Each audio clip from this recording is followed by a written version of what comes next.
Some hauntings can't be explained. This is Why Explain. Hey everyone, welcome back to Why Explain. Tonight's story begins far from civilization, beside an abandoned lighthouse where the ocean never stays quiet. The lighthouse stood alone on a cliff several miles away from the nearest town. Even during the day, people avoided it. The tower had been shut down for nearly 30 years after a violent storm destroyed most of the surrounding docks. Since then, the building had remained untouched, windows shattered by saltwater winds, rusted railings hanging loose above the rocks below. The light itself had stopped working decades ago, but according to local fishermen, something else still moved inside the tower at night. Most people ignored the stories, except for Daniel Mercer. Daniel was a sailor who spent most of his life working cargo routes across rough northern waters. He wasn't the type to believe in ghost stories. Storms, shipwrecks, and isolation had made him practical, logical. At least that's what he believed. Everything changed after his engine failed during a winter storm, just a few miles off the coast. The waves were violent enough to nearly flip his small boat. Rain hammered against the deck so hard he could barely see ahead of him. With no radio signal and the shoreline barely visible through the fog, Daniel searched desperately for somewhere safe to wait out the storm. That's when he saw the lighthouse. Its dark outline appeared through the rain, like a giant shadow standing above the cliffs. He managed to dock what remained of his damaged boat against the old wooden pier below the tower. Half the boards cracked beneath his boots as he climbed upward through the storm. By the time he reached the entrance, he was freezing. The lighthouse door was already open. That was the first thing that bothered him. The locals had supposedly sealed the building years ago. Inside, the air smelled of wet wood and salt. Water dripped slowly from the ceiling somewhere deep within the structure. Daniel used a flashlight to scan the interior, revealing narrow stairs spiraling upward into darkness. Everything looked abandoned, but not untouched. There were fresh footprints on the dusty floor. At first, Daniel assumed another sailor had taken shelter there recently. He called out several times, but the only response was the sound of waves crashing against the cliffs below. So he decided to stay the night. He found an old storage room near the bottom level and built a small fire using broken furniture scattered around the building. For a while, the storm outside almost made the place feel safe, until he heard footsteps above him. Slow footsteps, not random creaking, actual footsteps, one step at a time. Daniel froze beside the fire. The sound circled the upper level directly overhead before suddenly stopping. Then came something worse, a dragging sound, like heavy chains being pulled across wood.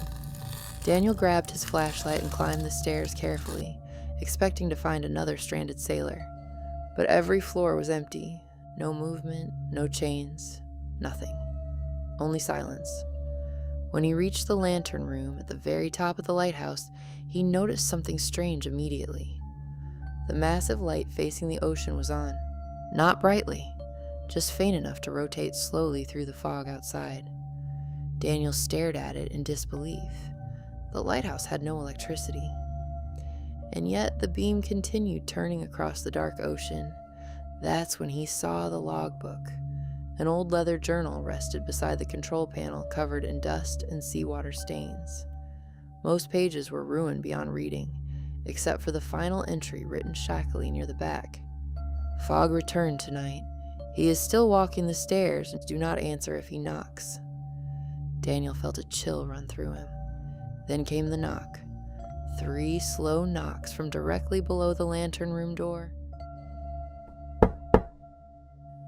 Daniel stood completely still. The storm outside had gone strangely quiet now. Even the waves seemed distant. Another knock echoed through the tower, this time louder. Then a voice, soft, calm. Lights gone out. Daniel backed away from the door instinctively. The voice sounded wrong somehow, not ghostly, not monstrous, just empty, like someone repeating words they had spoken many times before.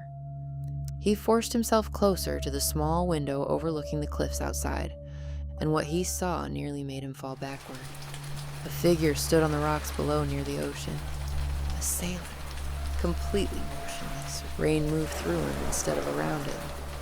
Daniel stumbled away from the window in panic. The knocking below became more aggressive now, faster, angrier. The door handle slowly began turning. That was enough. Daniel ran. He rushed down the spiral stairs as fast as possible, while the sounds behind him followed at the exact same pace. Footsteps echoed above him the entire way down, always remaining one level higher, no matter how fast he moved. When he finally reached the entrance, the lighthouse door slammed shut on its own. The entire tower suddenly shook violently, and above him, the lighthouse beam stopped rotating. Everything went dark.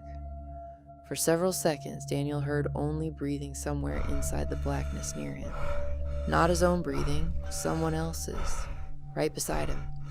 Then lightning flashed through the broken windows. For just a moment, Daniel saw another sailor standing at the bottom of the stairs, water dripping from his coat, eyes completely black. One hand wrapped around rusted chains hanging from his wrist. Then darkness returned. Daniel forced the door open and escaped into the storm. He never returned to the lighthouse again, but according to locals, his boat was found the next morning drifting empty several miles from shore. No sign of Daniel Mercer was ever discovered, and even now, fishermen crossing those waters late at night sometimes report seeing a faint lighthouse beam moving slowly through the fog, despite the fact that the lighthouse itself has remained abandoned for decades. Thanks for watching Why Explain. If you enjoyed tonight's story, leave a like, subscribe, and tell us what mystery we should uncover next. And if you ever find a lighthouse glowing where no light should exist, don't go inside.